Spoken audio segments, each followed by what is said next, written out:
اب یہ کہہ رہے ہیں ان کادا لیضلنا، اور بے شک کادا کا معنی قریب تھا، یعنی کہ دعوت اتنی زور اور شور سے دی حضرت کریم آقا علیہ السلام نے، اور وہ دعوت اتنی مؤثر تھی کہ وہ مشرکین کہتے ان کادا، بے شک قریب تھا، لیضلنا، کہ یہ ہمیں گمراہ کر دیتا، عن آلہتنا، اپنے الہوں سے، اپنے معبودوں سے، یعنی یہ دعوت اتنی مؤثر تھی، یعنی کہ نبی کریم صلی اللہ علیہ وسلم نے تو بہت کوشش کی کہ وہ کسی طریقے سے ان کو حق پر لے آئیں، ہدایت پر لے آئیں، اور یہ خود بھی کہہ رہے ہیں کہ ان کادا لیضلنا عن آلہتنا، اور بے شک قریب تھا لیضلنا، کہ یہ ہمیں گمراہ کر دیتا اور دور کر دیتا، عن آلہتنا، اپنے الہوں سے، اپنے معبودوں سے، لولا ان صبرنا علیہا، اگر ہم نے صبر نہ کیا ہوتا اس پر۔ کس چیز پر صبر؟ صبر بتوں پر، معبودوں پر۔ صبر کے میں نے دو معنی آپ کو سمجھائے تھے اور سکھائے تھے۔ ایک معنی ہوتا ہے اپنے آپ کو روکنا، یعنی کسی نے آپ کے ساتھ زیادتی کی، آپ صبر کریں اور آپ ریٹرن میں اس کے ساتھ زیادتی نہ کریں، صبر کریں، تو یہ اپنے آپ کو آدمی نے روکا۔ لیکن قرآن کریم نے زیادہ تر جو معنی استعمال کیا ہے وہ استعمال کیا ہے جمے رہنا، استقامت کے ساتھ ڈٹ جانا، پیچھے نہ ہٹنا، اس کو کہتے ہیں صبر کرنا۔ جیسے کہ آپ پر زیادتیاں ہو رہی ہیں اور آپ حق ہیں، آپ صحیح ہیں، اور آپ زیادتیوں کے باوجود بھی اپنے صحیح موقف سے نہیں ہٹ رہے ہیں، تو یہ بھی صبر ہے۔ اور جو صحیح ہو کر اللہ کی رضا کے لیے صحیح کام سے پیچھے نہ ہٹے، تو اللہ نے کہا کہ ان اللہ مع الصابرین، بے شک اللہ تعالیٰ صبر کرنے والوں کے ساتھ ہے۔ تو صرف صبر یعنی استقامت اور ڈٹے رہنا اور جمے رہنا صحیح راستے پر نہیں ہوتا، بلکہ ڈٹے رہنا اور جمے رہنا غلط راستے پر بھی ہوتا ہے۔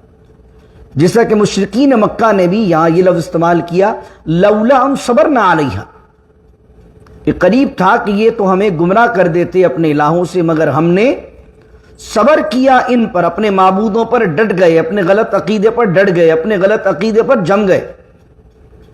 اللہ کہہ رہا ہے وسوف، قریب میں سین آ جائے جیسے سیعلمون یا سوفا، تو سین اور سوفا سون ان قریب کا معنی دیتا، کوئی چیز جو قریب واقع ہونے والی ہو، زیادہ دور نہ ہو، تو اللہ کہتا ہے وسوف، ان قریب، جس طرح کلا سوف یعلمون ثم کلا سوف یعلمون، ان قریب وہ جان لیں گے، تو سوفا کا معنی سین واوفا قریب، ان قریب۔ اللہ کہہ رہا ہے وسوف، اور ان قریب، یعلمون، وہ جان لیں گے، حین یرون العذاب، جب، حین معنی جب، یرون العذاب، وہ عذاب کو دیکھیں گے، من اضل سبیلا، اور وہ کیا جان لیں گے، کون ہے زیادہ گمراہ، سبیلا راستے کے اعتبار سے، یعنی وہ جان لیں گے جب قیامت کے دن عذاب کو دیکھیں گے، یا موت کے وقت ان کو عذاب آئے گا تو وہ پہچان جائیں گے، جان لیں گے کہ کون سچا ہے، یہ نبی یا ان کے پیروکار سچے ہیں، یا ہم جو ان جھوٹے معبودوں کے ساتھ اپنے آپ کو جمائے رکھا، ہم لوگ سچے ہیں یا ہم جھوٹے ہیں۔ اللہ کہہ رہا جان لیں گے۔ اگلی آیت دل کے کانوں سے سننے والی ہے، ارأیت من اتخذ الہہ ہوا، ارأیت، کیا تم نے نہیں دیکھا، کس کو، من اتخذ، اس شخص کو، اتخذ یتخذ، اس کا مطلب ہوتا ہے بنانا، ٹو میک سم تھنگ۔ اس لیے آپ دیکھیں گے کہ جب کوئی معبود کوئی بناتا ہے تو اپنے ذہن میں، اپنے دل کے اندر اس کو معبود بناتا ہے، تو وہاں زیادہ تر لفظ استعمال ہوتا ہے اتخذ، یتخذون، تتخذون، بنانے کے معنی میں۔ ارأیت، کیا آپ نے نہیں دیکھا، من اتخذ، اس شخص کو جس نے بنایا، الہہ، الہ، اپنا معبود۔ ہم کہتے ہیں نا لا الہ، لا الہ الا اللہ، تو لا الہ، الہ کا معنی کیا ہے، الہ کا معنی معبود جس کو پوجا جائے، جس کی عبادت کی جائے، جسے خدا سمجھا جائے، تو ہم کیا کہتے ہیں؟ لا الہ، نہیں ہے کوئی معبود، نہیں ہے کوئی معبود الا اللہ، مگر اللہ۔ اور اس کا صحیح ترجمہ جو کیا ہے وہ میں نے پہلے بھی عرض کیا، وہ صحیح ترجمہ یہ نہیں ہے کہ نہیں ہے کوئی معبود، کیونکہ اللہ کے علاوہ معبود تو ہیں، پوجے تو جاتے ہیں نا کوئی اور لوگ بھی۔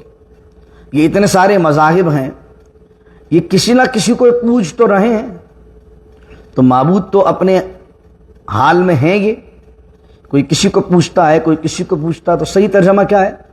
لا الہ، نہیں ہے کوئی معبود حقیقی یا نہیں ہے کوئی عبادت کے لائق مگر اللہ، جس کو انگلش میں آپ کہتے ہیں there is none of worthy of worship، there is none worthy of worship، کوئی عبادت کے لائق نہیں ہے۔ پوچھ تو رہے ہیں، معبود بنائے ہوئے تو ہیں، لیکن جن کو معبود بنائے ہوا ہے وہ عبادت کے لائق ہی نہیں ہے۔ عبادت کے لائق صرف کس کی ذات ہے؟ ایک تنہا اللہ۔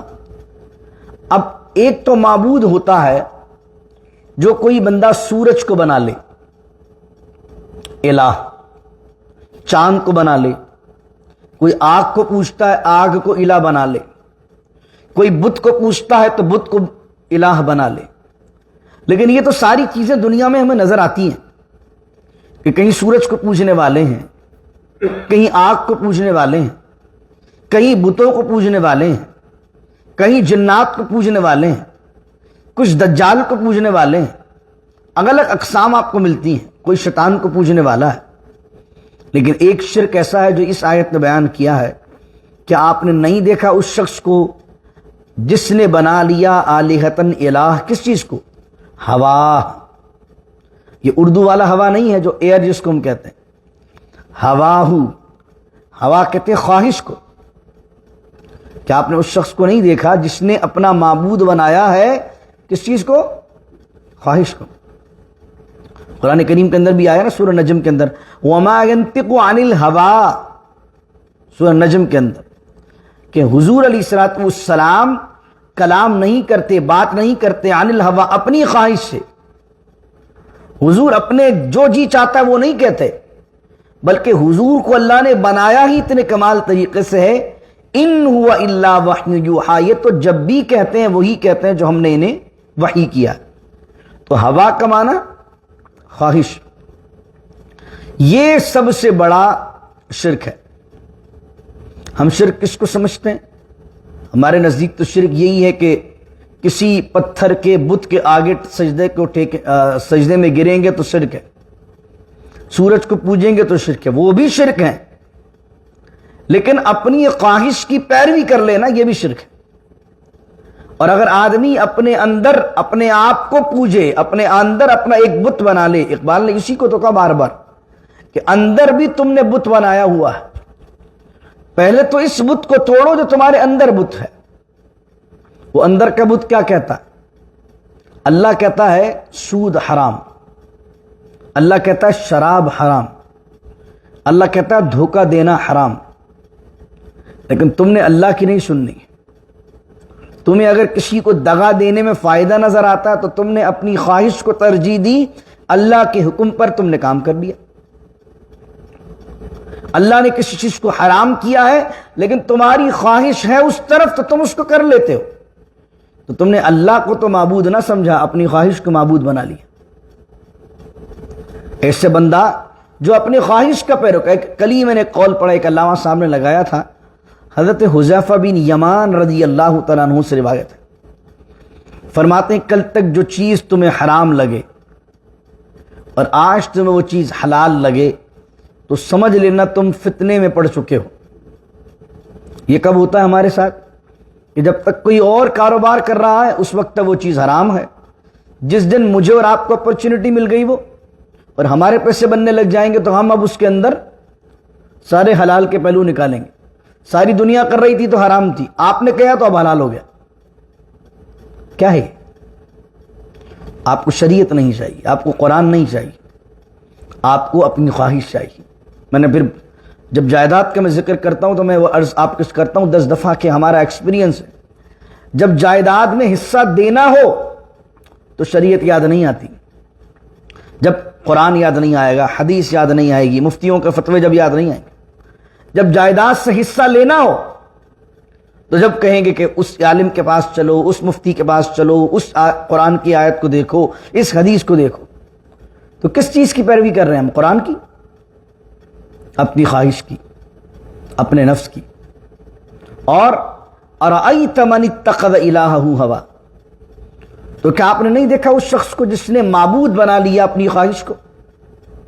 وہ جو بندہ اپنی خواہش کے تابع ہو جائے، جو بندہ اپنے خواہش نفس کی پیروی کرنے لگ جائے، تو اللہ کیا کہہ رہا ہے؟ افانت تکون علیہ وکیلا، تو کیا آپ بنیں گے اس کے وکیل، اس کے نگہبان، اس کے ذمہ دار آپ بنیں گے؟ یعنی اے پیارے، نبی کریم صلی اللہ علیہ وسلم رنجیدہ ہو جاتے تھے جب آپ مشرکین مکہ کو دعوت دیتے اور مشرکین مکہ بارہا دعوت کے باوجود بھی ایمان نہیں لاتے، تو نبی کریم صلی اللہ علیہ وسلم رنجیدہ ہو جاتا ہے، آپ کا قلب حزن و ملال کے اندر ڈوب جاتا۔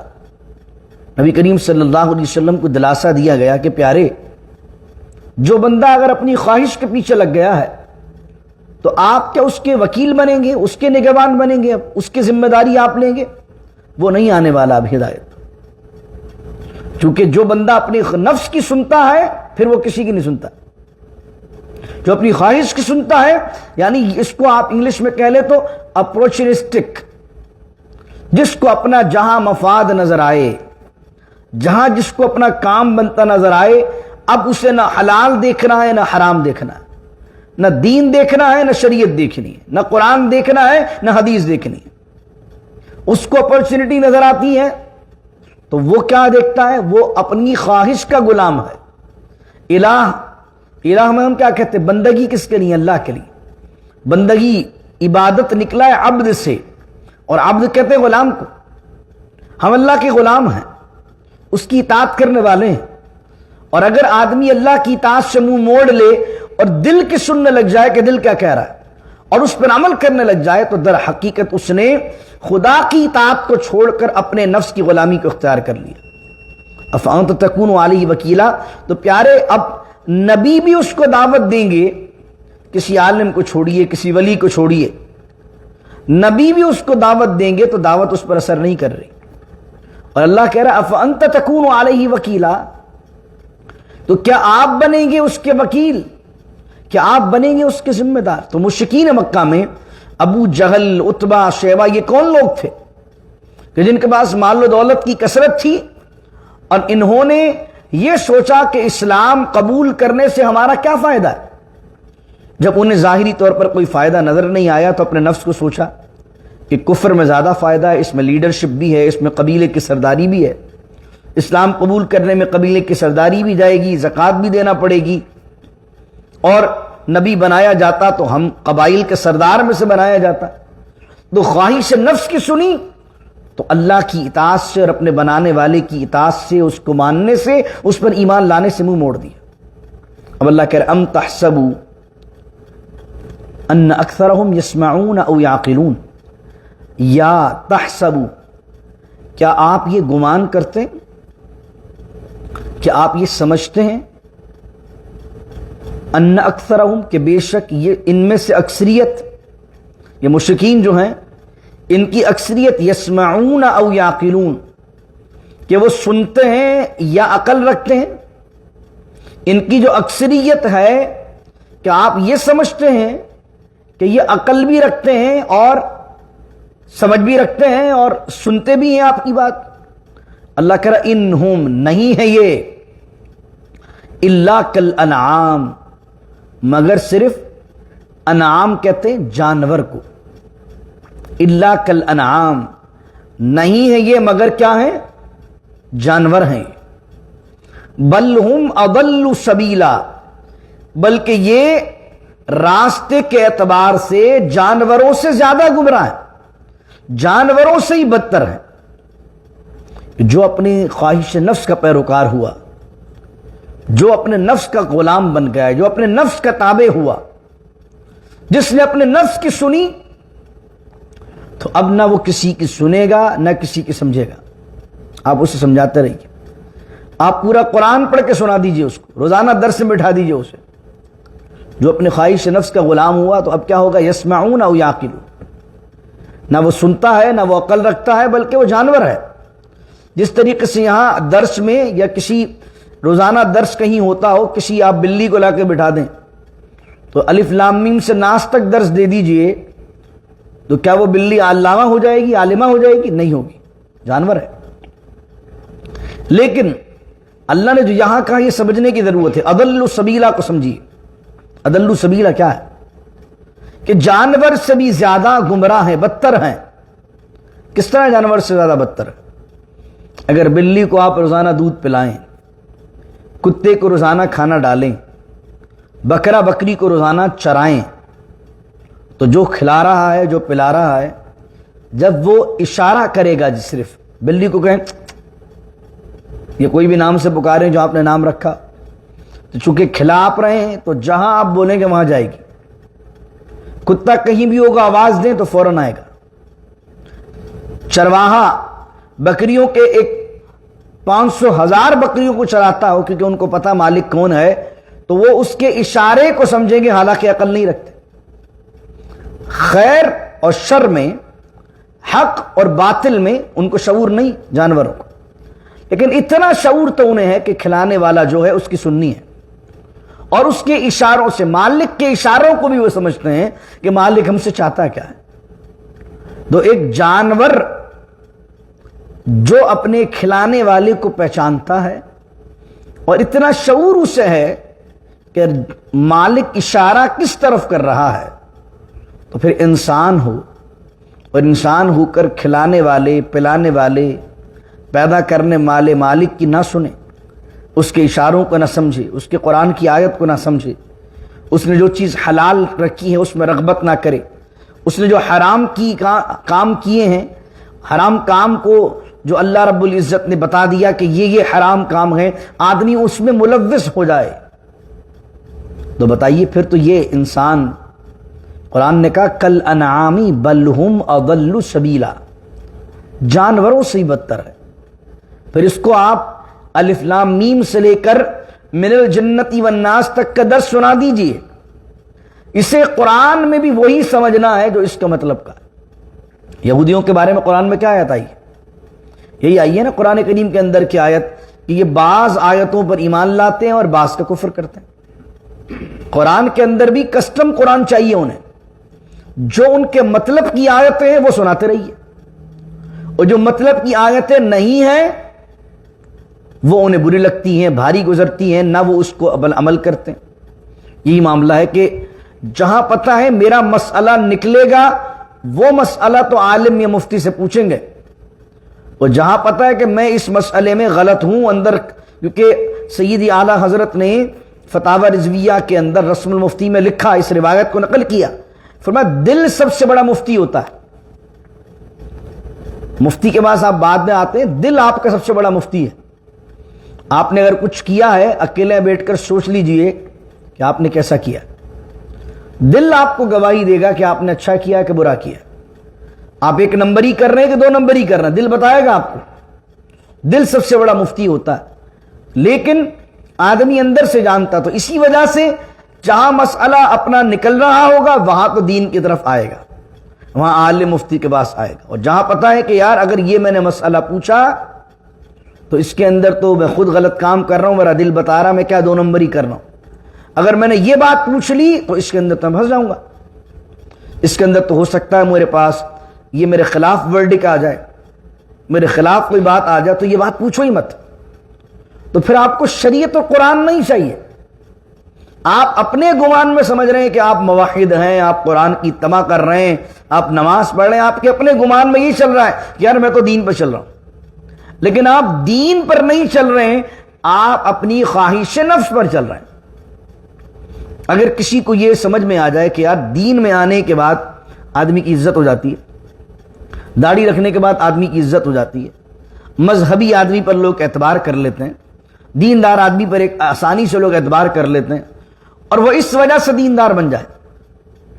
کہ یار میں مارکیٹ میں، کمیونٹی میں، سوسائٹی میں اپنا اعتبار لوگوں پر بحال کر لوں اور پھر اس کے ساتھ ساتھ اپنے بینیفٹس ان سے لے لوں لوگوں سے، تو کیا وہ دین پر چل رہا ہے؟ اپنے گمان میں تو سمجھے گا کہ جناب میں تو نمازی بھی ہوں، میں تو ظاہری اعتبار سے میرا پورا حلیہ دین کا ہے، لیکن کیا اس کا یہ پوری دینداری، اس پوری دینداری میں ذرہ برابر بھی اس کی دینداری نہیں ہے اللہ کے نزدیک، کیونکہ اس کی داڑھی، اس کا امامہ، اس کا جبہ، اس کا قبہ، اس کی نمازیں، اس کے روزے، اس کی زکوٰۃ، اس کے حج، سب لوگوں کو دکھانے کے لیے ہیں کہ سوسائٹی اسے دیندار سمجھے، اور وہ جب دیندار لوگ سمجھ جائیں، اس پر اعتبار کر لیں، تو اعتبار کرنے کے بعد وہ اپنے ذاتی مفاد اور اپنے پرسنل بینیفٹ گین کرے اس کمیونٹی سے، تو کیا ہے یہ کہ دین پر چلنا ہے؟ اپنے گمان کے اندر تو وہ آخری سانس تک ہی سمجھے گا میں دیندار ہوں، لیکن اصل معاملہ کیا ہے؟ وہ اپنے خواہش نفس کا پیروکار ہے۔ تو یہ آیت، اس پر ہم طویل گفتگو کر سکتے ہیں، یہ دو آیتوں پر۔ تو اس لیے دین سے ہے اللہ کے لیے کام کرنا۔ میں نے عرض کیا تھا 2 دن پہلے، ایمان کیا چیز ہے؟ لا مقصودہ الا اللہ، لا مطلوبہ الا اللہ۔ مقصود قصد سے نکلا ہے، کچھ بھی کریں آپ کا ارادہ ہو کس کے لیے کرنا ہے؟ اللہ کے لیے کرنا ہے۔ لا مطلوبہ الا اللہ، کچھ بھی کریں کہاں سے ملے گا ریوارڈ، بینیفٹ کہاں سے آئے گا؟ لا مطلوبہ الا اللہ، کوئی مطلوب نہ ہو سوائے اللہ، اللہ کی رضا چاہیے، اللہ سے ریوارڈ چاہیے۔ اگر یہ 2 چیزیں ہیں عمل کے اندر تو پھر عمل قبول ہے، اللہ کی بارگاہ کے اندر آپ کامیاب ہیں۔ اگر یہ دونوں چیزیں نہیں ہیں تو یہ سارے اعمال آپ کے منہ پر مار دیے جائیں گے، خدا کی بارگاہ میں کوئی قبول نہیں ہے۔ آخری 2 آیتیں، 3 آیتیں بلکہ، فرمایا الم تر الی ربک، کیا آپ نے نہیں دیکھا؟ الم تر، کیا آپ نے نہیں دیکھا؟ دیکھنا 2 طرح سے ہوتا، ایک نظر سے، ایک بصر سے۔ نظر سے یہ ہے جو میں آپ کو اس وقت دیکھ رہا ہوں، آپ مجھے دیکھ رہے ہیں، یہ نظر ہے۔ بصر سے یہ ہوتا ہے کسی چیز پر ڈیپلی آبزرو کرنا، کسی چیز کو، اور اس کی ڈیپلی تھنکنگ کرنا، ڈیپ تھنکنگ کرنے کے بعد اس کے ریزلٹ تک پہنچنا، اس کو بھی بصر کہتے ہیں کہ یار میں نے اس پر بہت آبزرو کیا ہے، میں نے اس کو بہت تحقیق کی ہے، غور و فکر کی ہے۔ تو دونوں معنی میں استعمال ہوتا ہے۔ الم ترا، کیا آپ نے نہیں دیکھا؟ اب یہ دونوں معنی کے اندر ہے یہاں پر دیکھنا، ایک ایسی چیز کو دیکھنا جو نظر آ رہی ہے، جیسے سامنے کرسی مجھے نظر آ رہی ہے، اور اب میں کرسی کو دیکھ کر، سب کرسی دیکھ رہے ہیں لیکن میں اس کرسی کو دیکھ کر یہ سوچ رہا ہوں کہ یار یہ بنی کیسے، پہلے کیا گدی لگی ہے، پہلے یہ لوہا لگایا ہے، کیسے لگا بنی ہوگی؟ تو آپ بھی دیکھ رہے ہیں، میں بھی دیکھ رہا ہوں، لیکن آپ کا میرا دیکھنا برابر ہے نہیں۔ اسی طرح جانور کا دیکھنا اور ایک انسان کے دیکھنے فرق ہونا چاہیے۔ جانور بھی آسمان کو دیکھتا ہے، انسان بھی آسمان کو دیکھتا ہے، جانور کو بھی آسمان نظر آتا ہے، انسان کو بھی آسمان نظر آتا ہے، لیکن ہمارے اور ان کے دیکھنے فرق یہ ہے کہ انہیں صرف ایک آسمان نظر آتا ہے، ہمیں آسمان کے اندر رب کے عجائبات نظر آتے ہیں۔ تو جو آسمان کو دیکھ کر ڈیپ تھنکنگ کرے کہ بنانے والے نے اس کو کس طرح بنایا ہے، تو وہ انسان ہدایت کی منزل کے قریب ہو جاتا ہے۔ اللہ کہہ رہے الم ترا، کیا تم نے نہیں دیکھا؟ الی ربک، اپنے رب کو۔ اللہ کو تو کسی نے نہیں دیکھا، تو یہاں سے کیا مراد ہے؟ مراد یہ اللہ کی قدرت کو، یہ کائنات کے سارے جلووں میں میرے رب کی قدرت ہے، یعنی کہ ان ساری کائنات کے ہر قدرت کے شاہکار میں خدا کا جلوہ ہے۔ تو کیا تم نے نہیں دیکھا؟ الی ربک، اپنے رب کی طرف۔ کب دیکھا؟ کیسے دیکھا؟ کس طرح دیکھیں؟ کیفا، کیفا مانے کیسے؟ مد الظل، مدہ مانے قاعدے کے اندر بھی ہم پڑھ کے آئے نا، مدہ ہوتا ہے تو مدے میں کیا کرتے ہیں ہم؟ ٹو اسٹریچ سم تھنگ، مد لگا ہوا ہوتا ہے، اس کی چیز کو لمبا کرنا، اس کو کہتے ہیں مدہ۔ مدہ مانے کھینچنا، مدہ مانے لمبا کرنا۔ کیا تم نے نہیں دیکھا اپنے پروردگار کو کہ وہ کیسے کھینچتا ہے، لمبا کرتا ہے کس چیز کو؟ الظل، ظل کہتے ہیں سائے کو، شیڈو کو۔ کیا تم نے نہیں دیکھا کہ تمہارا پروردگار کس طریقے سے سائے کو لمبا کرتا ہے؟ وَلَوْ شَاءَ، اور اگر اللہ چاہتا، لَجَعَلَهُ، تو ضرور بنا دیتا اس کو، کس کو؟ سائے کو، شیڈو کو۔ کیا بنا دیتا؟ ساکنن، ساکن ٹھہرا ہوا، اللہ وہیں روک دیتا سائے کو۔ یعنی مراد کیا ہے؟ سایہ کب تک ہوتا ہے؟ ایک تو سایہ ہوتا ہے جو مغرب کے بعد سے لے کر فجر تک رہتا ہے، یہ جو ڈارکنیس ہے یہ کیا ہے؟ یہ بھی سایہ تو ہے۔ اللہ کہتا ہے کہ اس سائے کو روزانہ لے کر آ کے اس پورے سائے سے ڈھانک دیتے ہیں، پورے آسمان کو کالا کر دیتے ہیں، اور چاہتے تو اس سائے کو یہیں روک دیتے، دن آتا ہی نہیں۔ تو کوئی تھا دن لانے والا؟ کوئی دن لانے والا نہیں۔ اور یہاں ایک مراد یہ ہے کہ یا تو وہ سایہ مراد ہو کہ پھر فرمایا کہ جب سورج طلوع ہوتا ہے تو اپوزٹ ڈائریکشن کے اندر سایہ بڑھتا جاتا ہے، بڑھتا جاتا ہے، بڑھتا جاتا ہے۔ اللہ کہہ رہا ہے ثم جعلنا الشمس، پھر ہم نے بنایا الشمس، الشمس مانے سورج، پھر ہم نے بنایا سورج کو علیہ، اس سائے پر، اس شیڈو پر کیا بنا دیا؟ دلیلاً، دلیل کا معنی ہے رہنما، رہنما، دلیل اس چیز کو بھی کہتے ہیں جس کو فالو کیا جائے۔ سائے کو بنا دیا، سورج کو بنا دیا سائے پر رہنما۔ کیا مراد؟ مراد یہ کہ سائے کو پیچھے لگا دیا ہم نے سورج کے، اب جیسے جیسے سورج موو کرتا جائے گا سایہ بھی ویسے ویسے موو کرتا جائے گا۔ یعنی جیسے جیسے آپ دیکھتے ہیں سورج نکلا، سائے کی پوزیشن کچھ اور ہے، پھر سورج آگے بڑھا، آگے بڑھا، آگے بڑھا، آگے بڑھا، 12 بجے سائے کی پوزیشن کچھ اور ہے، پھر شام ہونے لگی تو اب اللہ نے کیا کر دیا؟ سورج کے پیچھے پیچھے پیچھے پیچھے لگا دیا سائے کو۔ پھر اللہ کہہ رہا ثم قبضناہ الینا قبضا یسیرا، پھر ہم نے اس کو سمیٹ لیا اپنی طرف، اس کو سمیٹ لیا اپنی طرف، کس کو؟ سائے کو، الینا اپنی طرف، قبضا یسیرا بہت آہستہ آہستہ سمیٹنا، یعنی سائے کو آپ کہیں کرسی رکھ دیں، ابھی سورج طلوع ہونے والا ہے، کہیں اسٹینڈ رکھ دیں، کہیں پانی کا گلاس اور جگ رکھ دیں تو سایہ آپ دیکھیں گے بڑھے گا اور شام تک آہستہ آہستہ سکڑ کر ختم ہو جائے گا۔ یعنی یہ اتنا سلولی پروسیس ہوتا ہے کہ آپ کو پتہ بھی نہیں چلتا کہ سایہ کب بڑھا اور کب ختم ہوا۔ یعنی ایک بندہ کرسی لگا کر ہاتھ باندھ کے بیٹھ جائے اور دیکھے کہ بھائی کتنا بڑھ رہا ہے سایہ، تو وہ جب بھی محسوس نہیں کر سکتا اس چیز کو، یار ابھی تھوڑا تھا، ابھی ایک دم تھوڑا بڑا ہو گیا، شاید تھوڑا بڑا ہو گیا، شاید اور تھوڑا بڑا ہو گیا۔ یعنی اتنی آہستہ آہستہ اللہ اس کو بڑھاتا ہے اور آہستہ آہستہ شام تک سمیٹ بھی لیتا ہے، اور یہ پروسیس اتنا سلو ہے لیکن پھر بھی ہو رہا ہے۔ تو ایک طرف تو یہاں پر اللہ نے ایک اپنے عجائبات قدرت میں سے قدرت کو بیان کیا، اس سائے کا یہ پورا نظام اللہ نے بنایا، اس سائے کا پورا نظام اللہ نے بنایا۔ اسی وجہ سے وہ جو مسئلہ ہے عصر کی نماز کا، وہ عصر کی نماز آپ نے دیکھا ہوگا اطراف کی جو مسجدیں ہیں وہاں پر عصر کی نماز جلدی ہوتی ہے، اور جو ہماری مسجد ہے یا حنفی جو اپنے آپ کو کہتے ہیں، جیسے ہمارے ہاں ہم اپنے آپ کو اہل سنت ہیں اور اپنے آپ کو حنفی اسکول آف تھاٹ کا پیروکار کہتے ہیں، یا پھر ہمارے قریب میں یاسین مسجد والے ہیں، یاسین مسجد والے بھی اپنے آپ کو کہتے ہیں کہ وہ بھی امام ابو حنیفہ کے مقلد ہیں۔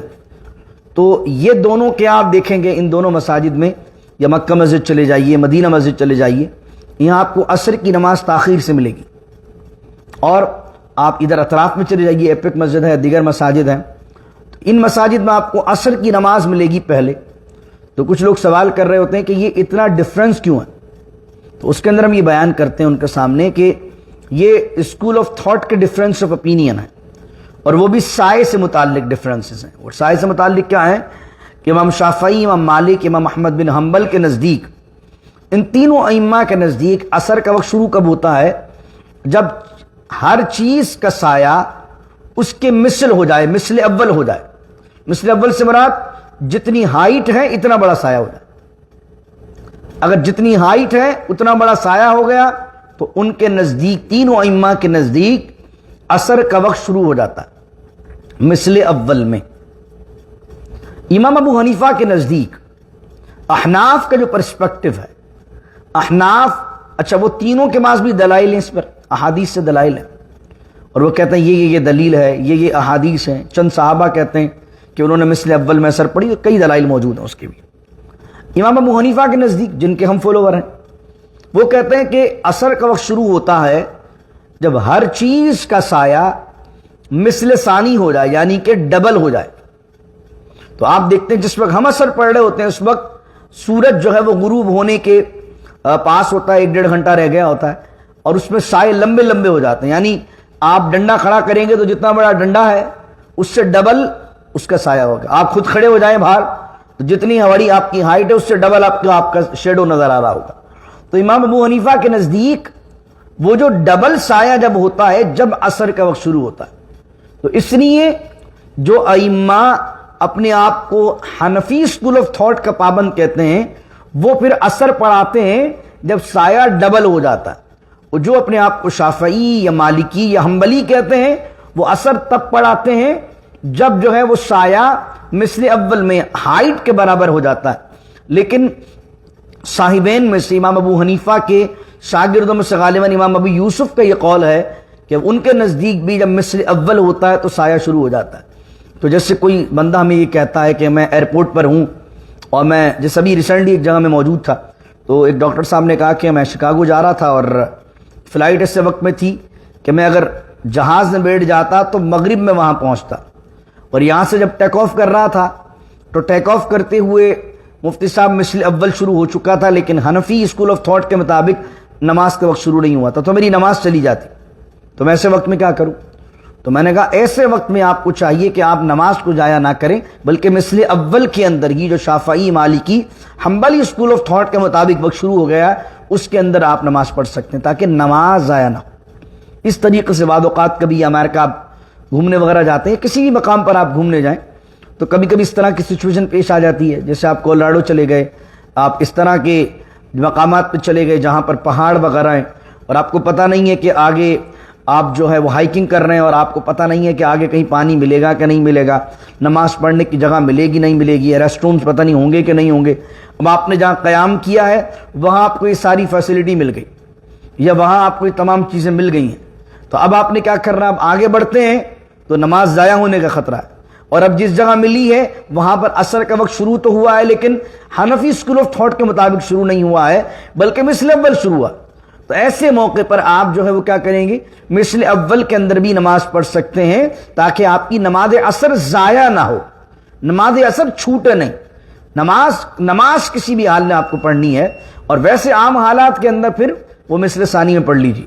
اللہ اکبر. پھر فرمایا ثم قبضناہ الینا قبضا یسیرا, پھر ہم نے اس کو سمیٹا اور بہت آسانی سے سمیٹ دیا اس سائے کو. اس آیت کو ویسے تو یہ اللہ کے عجائبات قدرت میں سے ایک قدرت کا نمونہ, لیکن اس مثال میں ایک اور بات ہمیں سمجھائی گئی ہے, وہ ہے انسان کی زندگی. انسان کی زندگی بھی اسی طرح کی. اللہ نے جس طرح سائے کو پیدا کیا, سایہ بڑا بڑا بڑا بڑا بڑھتے بڑھتے بڑھتے پھر آہستہ آہستہ سمٹا سمٹا سمٹا اور سمٹتے سمٹتے ختم ہو جاتا. انسان کی زندگی کیسی ہے, پیدا ہوا بچہ تھا, بڑھایا اللہ نے, جوانی تک پہنچایا, جوانی کے بعد 40 سال کے اندر مکمل شباب کو پہنچا, اور شباب کو پہنچنے کے بعد اب واپس دوبارہ کاؤنٹ ڈاؤن شروع ہے. 40 کے بعد آپ اوپر بڑھ نہیں رہے, یوں سمجھ لیجیے 40 تک یہ انکلائن ہے اور 40 کے بعد ڈکلائن ہے, یعنی 40 کے بعد آپ اوپر نہیں جا رہے ہیں. جب 40 آ گئی تو قرآن نے کہا 40 سنہ, 40 یہ بھی کمل میچورنس کی عمر ہے آدمی کی. 40 کے بعد جب آپ کی عمر بڑھ رہی ہے اس میں آپ کی اب صحت گرے گی, آپ کی جسم کی طاقت کمزور ہوگی, اور 40 کے بعد آہستہ آہستہ آہستہ آہستہ آپ ڈکلائن کی طرف آئیں گے. یعنی ثم قبضناہ الینا قبضا یسیرا, یعنی آہستہ آہستہ اللہ آپ کے معاملات کو, زندگی کو اب سمیٹ رہا ہے. آپ کے جانے کا وقت قریب آ رہا ہے. اگر آپ 50 کے ہیں, اگر 55 کے ہیں, اگر 60 کے ہیں, اب بھی اگر جانے کا خیال ہی نہیں آ رہا آپ کو, تو آپ تو بڑی غفلت میں. یعنی 40 کے بعد تو اب سمیٹو دنیا کے معاملات کو. اگر 50 یا 55 میں چل رہے ہو تو اب کس چیز کا ویٹ کر رہے ہو, سمیٹو دنیا کے معاملات کو کہ بھائی جانا بھی تو ہے. تو اللہ نے کہا ہم سمیٹتے ہیں, تو سمیٹتے ہیں. اللہ تعالیٰ جب سمیٹ رہا ہے انسان کی زندگی کو, اب واپس جانے کا وقت ہے, تو ہمیں بھی زندگی کے اندر اپنے معاملات کو حل کرنا چاہیے. کسی کو تکلیف دی ہے, کسی کو دکھ دیا ہے, اس سے معافی مانگ لیں. کسی کا حق کھایا ہے اس کا ادا کر دیں. کسی کا زیادتی کی ہے اس کے ساتھ جا کے معافی کر کے آ جائیں. اپنے معاملات کو سمیٹیے کہ اب جانے کا وقت ہے. تو یہ اللہ تعالیٰ نے انسان کی زندگی، اور پھر یہ اتنا سلولی پروسیس جو کہا نا قبضًا یسیرا، بڑی آسانی کے ساتھ اللہ تعالیٰ اس کو سمیٹ لیتا آرام آرام سے، سلو سلو سلو سلو۔ آپ دیکھیں بچے، آپ نہیں کہتے ابھی یار بچے دیکھو، کل کی بات ہے، ابھی 4 سال کے بچے تھے، اب دیکھو گریجویشن کر لیا،